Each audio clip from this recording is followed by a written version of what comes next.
नंदवाळमध्ये भक्तीचा जनसागर विठ्ठल नामाच्या गजरात आषाढी एकादशी साजरी. लोकप्रतिनिधींनी दिला विकासाचा शब्द. जेवण म्हणजे फक्त पोटभरणं नसून ते चविष्ट आणि आरोग्यदायी हवं. म्हणूनच साई जीवन कोल्ड प्रेस्ड ऑइल बनवलंय सर्वोत्तम शेंगदाण्यांपासून. ना केमिकल्स ना उष्णता, झिरो कोलेस्ट्रॉल आणि ट्रान्सफॅट फ्री. प्रत्येक थेंबात शुद्धता, चव आणि आरोग्य. म्हणजेच तुमच्या हृदयासाठी आणि कुटुंबाच्या आरोग्यासाठी उत्तम. आजच साई जीवन निवडा, कारण आरोग्याला शॉर्टकट नसतो.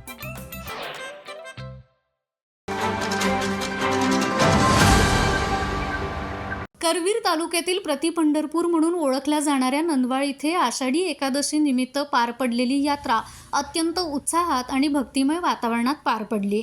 यावर्षी यात्रेसाठी कोल्हापूर जिल्ह्यातून तब्बल 350हून अधिक दिंड्या नंदवाळमध्ये दाखल झाल्या होत्या.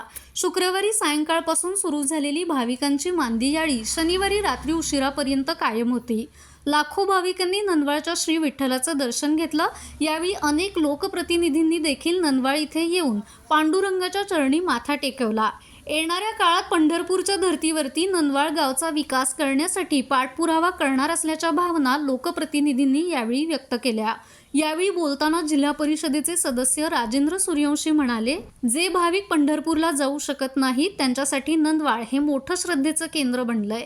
यावर्षी देखील इथे भाविकांची मोठी गर्दी पाहायला मिळतेय. भविष्यात इथं कायमस्वरूपी दर्शन मंडप आणि पक्के रस्ते करण्याचा आमचा मानस आहे. नमस्कार. हेची दान देवा देगा तुझा विसर ना पडाय. त्याचप्रमाणे या ठिकाणी पांडुरंगाच्या या महिमाचा जो आम्हाला या ठिकाणी विसर न पडता या भागाचा जो विकासाचा जो मुद्दा आहे, काही विकासाचे जे प्रश्न आहेत ती घेऊन मी गेली कित्येक वर्ष आम्ही या ठिकाणी निघालेलो आहोत. आता जे बदल करायला पाहिजे होते ते प्रशासनानं, जिल्हा परिषद असेल यांच्या वतीतून आम्ही या ठिकाणी निधी द्यायचं काम केलेलं आहे. काही वारकऱ्यांनी या ठिकाणी पुन्हा पावसात उभारा लागत होतं 3-3, 4-4 तास. ते या ठिकाणी आपण दर्शन मंडप दिलेला आहे. रस्त्याला 2 विसावा शेड दिलेला आहे. या ठिकाणी डस्टबिन दिलेले आहेत, मोठे फॅन दिलेले आहेत, सेफ्टीसाठी फायर रेजिस्टिंग दिलेला आहे. त्यामुळे येणाऱ्या काळामध्ये सर्व रस्ते या ठिकाणी आपल्याला करायचे आहेत. आणि जो आता तात्पुरता दर्शन मंडप आणलेला आहे तो कायमस्वरूपी दर्शन मंडप या ठिकाणी आपण उभा करण्याचा आपला मानस आहे. निश्चित पांडुरंग आमच्या हातातून काम करून घ्यायला आणि ते काम निश्चित यशस्वी होणार आहे. तसेच यावेळी बोलताना माजी जिल्हा परिषद सदस्य बाळासाहेब देवकर म्हणाले, नंदवाळमधील विठ्ठलाच्या दर्शनासाठी दरवर्षी भाविकांचा ओघ वाढतोय. मुख्यमंत्र्यांनी जसं पंढरपूरकडे लक्ष दिलंय तसंच या प्रतिपंढरपूर नंदवाळकडे सुद्धा लक्ष देऊन अधिक सुविधा उपलब्ध करून द्याव्यात ही आमची विनंती. भाविक बाबड्या भाविक भक्तांचा हा म्हणजे प्रतिपंढरपूर म्हणून ओळखलेला नंदापूरचा हा पांडुरंग खऱ्या अर्थानं बहुजन समाजांचा, कष्टकरी समाजाचा हा महिना म्हणजे एक अवर्णनीय असा सोहळा साजरा करत असतात.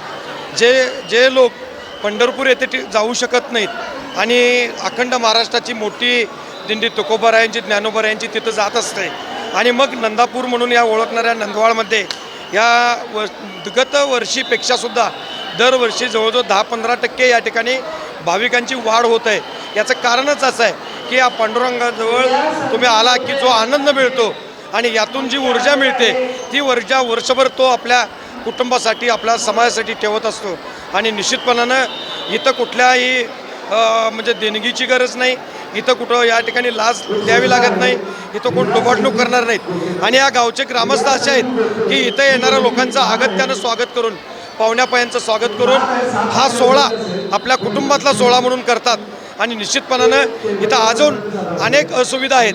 मग यामध्ये जिल्हाधिकारी असेल, महसूल विभाग, महाराष्ट्र शासन असेल, जसं मुख्यमंत्र्यांचं लक्ष पंढरपूरकडे आहे तसंच येणाऱ्या काळामध्ये या प्रतिपंढरपूरकडे मुख्यमंत्री, त्यांचे दोन्ही सहकारी आणि प्रशासन यांनी द्यावं. विठ्ठल नामाचा गजर आणि भक्तीच्या अखंड प्रवाहात नंदवाळ नगरी दुमदुमून गेली होती. माझा महाराष्ट्र न्यूज, कोल्हापूर. ताज्या घडामोडी पाहण्यासाठी माझा महाराष्ट्र न्यूजला आजच सबस्क्राईब करा.